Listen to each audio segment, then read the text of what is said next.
I am Iron Man. The world saw a superstar. The cameras saw a legend. But Robert Downey Jr.? He saw the thin line between redemption and ruin, and he knew it could all vanish in a heartbeat. The year was 2001. Robert Downey Jr. stood in a Los Angeles courtroom, facing a judge who had seen him one too many times. His drug addiction had spiraled out of control, and despite multiple chances, despite endless rehab stints, despite his undeniable talent, Hollywood had given up on him. "I have a loaded gun in my mouth," Downey Jr. told the judge. "And I like the taste of metal." These were not just words of regret, they were a cry for help. The room fell silent. The man once hailed as the future of Hollywood, an Oscar-nominated actor with the potential to be one of the greats, was now a cautionary tale.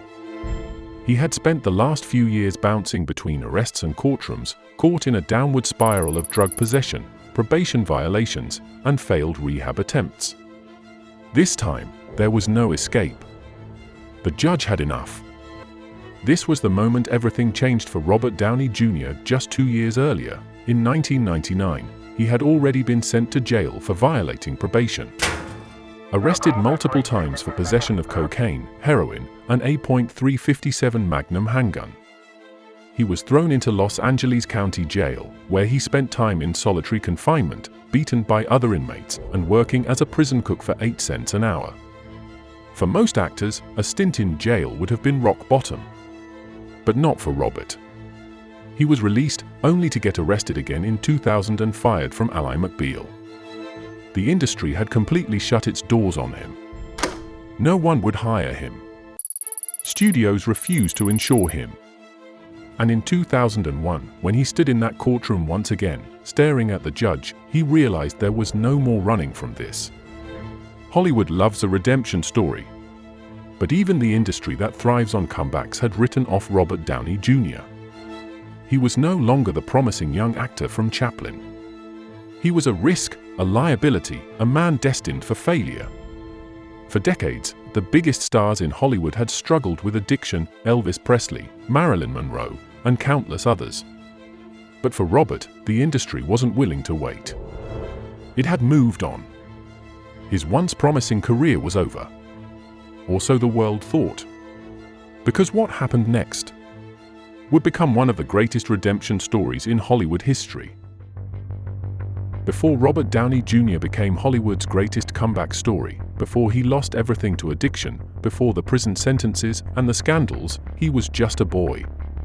A boy born into a world where drugs weren't a vice, they were a way of life. This is where his story really begins. Robert John Downey Jr. was born on April 4, 1965, into a world of underground filmmaking, eccentric artists, and bohemian chaos. His father, Robert Downey Sr., was a celebrated underground filmmaker known for his counterculture movies that rejected Hollywood's glitz and glamour. His mother, Elsie Ford Downey, was an actress who appeared in many of his father's films. For most kids, childhood means playgrounds and bedtime stories. For Robert Downey Jr., childhood meant growing up on film sets, surrounded by cameras, actors, and drugs. Most kids are taught to stay away from drugs. For Robert, drugs were part of his family's culture. At just 6 years old, his father handed him his first marijuana joint. Robert Downey Jr. later reflected on this moment, saying, "When my dad and I would do drugs together, it was like him trying to express his love for me in the only way he knew how. I was making phone calls all night long trying to find more drugs," he recalled. His father, battling his own demons, never stopped him. The damage was already done. Despite his troubled upbringing, one thing was undeniable: Robert Downey Jr. was born to perform. His father cast him in his first movie, Pound, at just 5 years old. Even at that young age, he was a natural. As he grew older, he studied at the Stage Door Manor Performing Arts Training Center, where his talent was obvious. He had the charm, the wit, and the ability to steal the spotlight in any scene. At 17 years old, he dropped out of high school and moved to New York City to chase his acting dream. By the early 1980s, Robert had landed roles in popular coming-of-age films like Weird Science and The Pickup Artist. But it was in 1985 that he got his biggest break. He was cast on Saturday Night Live. Yes, Robert Downey Jr. was an SNL cast member. But instead of being a dream come true, SNL became his first major failure. The 1985 season of SNL was a disaster, and Rolling Stone later named Downey Jr. the worst cast member in the show's history. He was fired after just one season. Then, in 1987, Robert landed a role in Less Than Zero, a film about a wealthy young man who spirals into cocaine addiction. The film's dark, tragic themes mirrored his real-life struggles. Even Robert himself admitted the role was like the ghost of Christmas future. It was an exaggeration of me. And then, in some ways, I became an exaggeration of the character. He had played an addict on screen. Now, he was becoming one off-screen, too. With his undeniable charm and talent, Robert quickly became one of Hollywood's most promising young actors. By the early 1990s, he was landing bigger and bigger roles. Then, in 1992, he took on the role that would cement his status as a serious actor, Charlie Chaplin.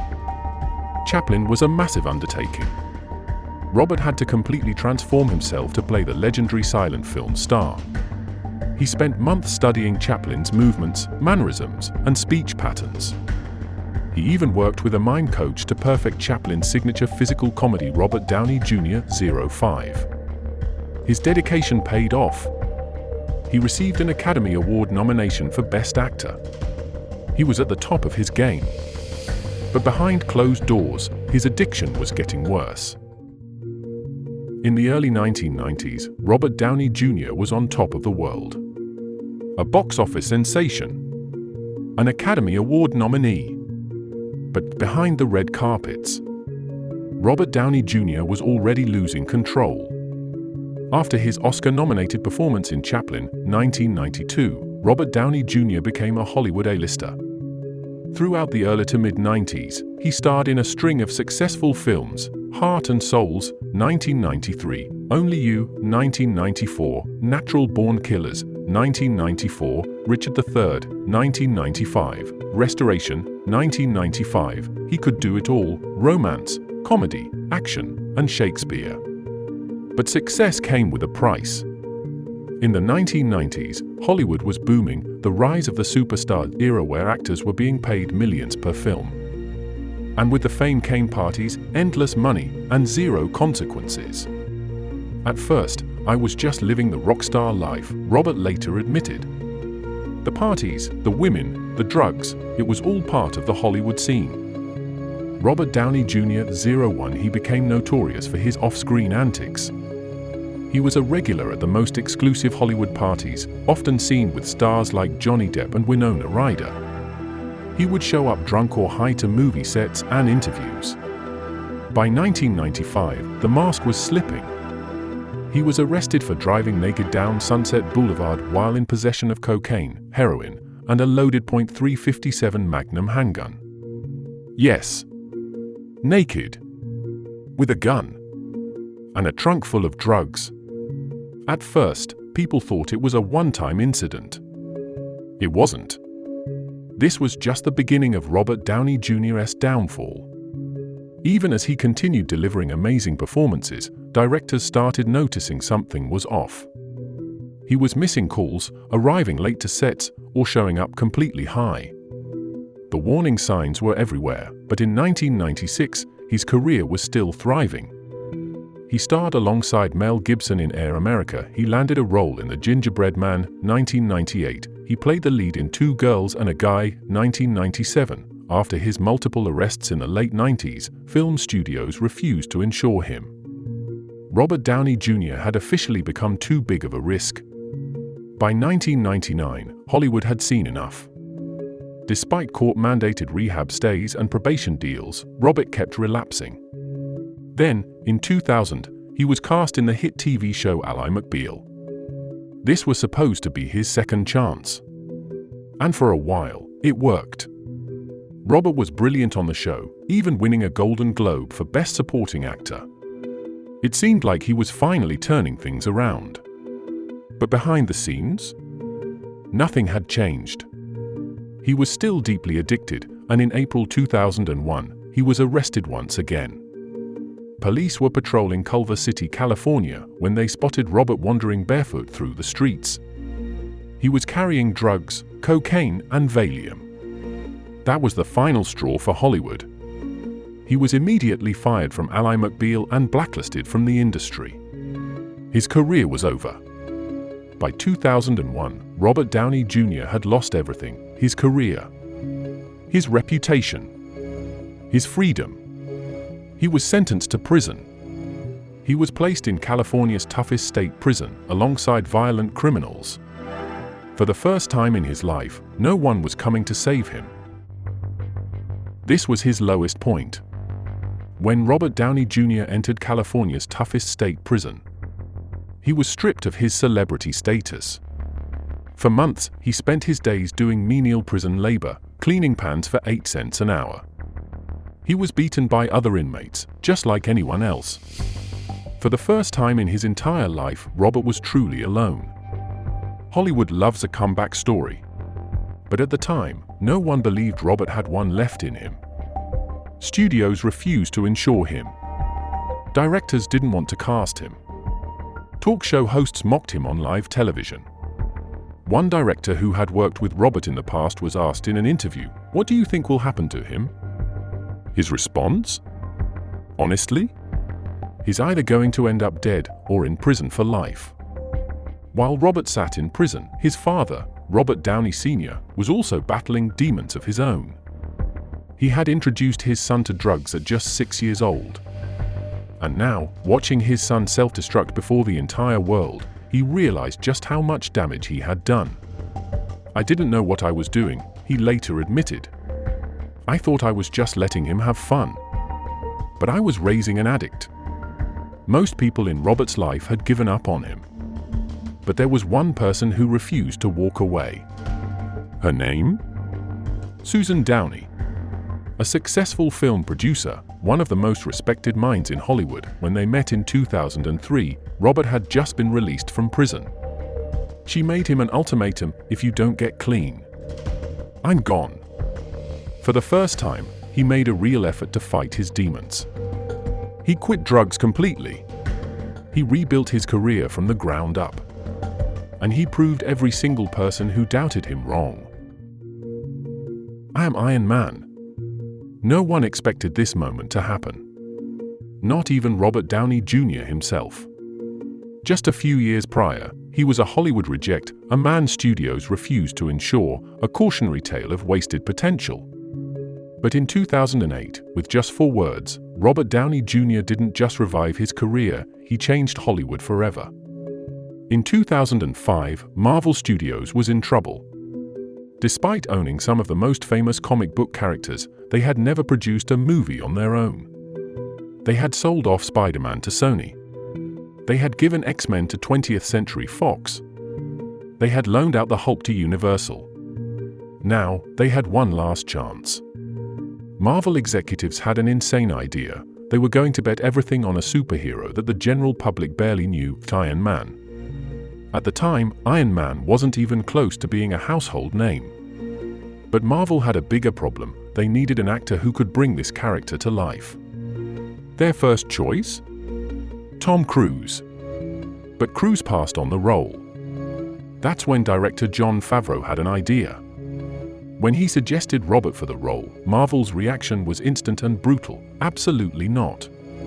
Downey was still considered a massive risk. Marvel was already betting their entire company on Iron Man. Finally, Marvel agreed to cast him. When Iron Man was released in May 2008, no one expected much. But the moment the film hit theaters, something happened. It became a phenomenon. Critics praised RDJ's performance, calling it the greatest superhero casting of all time. Iron Man made $585 million worldwide. And, in a surprise post-credits scene, Marvel teased something no studio had ever attempted before: a shared cinematic universe. I'm here to talk to you about the Avengers initiative. This was the birth of the Marvel Cinematic Universe. And none of it would have been possible without Robert Downey Jr. After Iron Man, everything changed. Now, he was the most powerful actor in the industry. His salary skyrocketed from $500,000 to $75 million per film. Robert Downey Jr. 05. He led the highest-grossing movie franchise of all time. By 2019, Avengers: Endgame had made $2.79 billion, making RDJ one of the wealthiest actors in history. After years of self-destruction, he had finally found stability. How? 2 words: Susan Downey. The woman who refused to give up on him. The woman who helped him stay sober. "There is no one in the world I would rather go through this journey with," Robert said about Susan. In 2005, they got married, and for the first time in decades, Robert Downey Jr. had something he couldn't afford to lose. For over a decade, Robert Downey Jr. was the face of the Marvel Cinematic Universe. He didn't just play Iron Man, he became him. But in 2019, with Avengers: Endgame, Robert Downey Jr. said goodbye to Marvel. Tony Stark's final moment was one of the most emotional scenes in cinematic history. "I am Iron Man." And just like that, his MCU journey ended. His first major film after Endgame was Dolittle, 2020. It was a disaster. Critics hated it. The box office flopped. Then, he took on more dramatic roles, proving his range. And in 2023, he delivered one of the most breathtaking performances of his career, Lewis Strauss in Oppenheimer. For years, Robert Downey Jr. had been nominated for major awards, but he had never won an Oscar. Until now. In 2024, Robert won Best Supporting Actor at the Academy Awards for Oppenheimer. And when he took the stage to accept his award, he talked about how far he had come. "I'd like to thank my terrible childhood and the Academy in that order," he joked. This was his ultimate redemption. The ex-convict. The addict. The washed-up actor. Now, he was an Academy Award winner. So, what is Robert Downey Jr.'s true legacy? It's not just about Iron Man. It's not just about winning an Oscar. It's about proving that no matter how far you fall, you can always rise again. Robert Downey Jr. shouldn't have made it this far. And now, he stands as a living legend, a reminder that even when the world gives up on you, you can always write your own comeback story. So, is Robert Downey Jr. the greatest comeback story in Hollywood history? Or was this always his destiny? What do you think? Let us know in the comment section.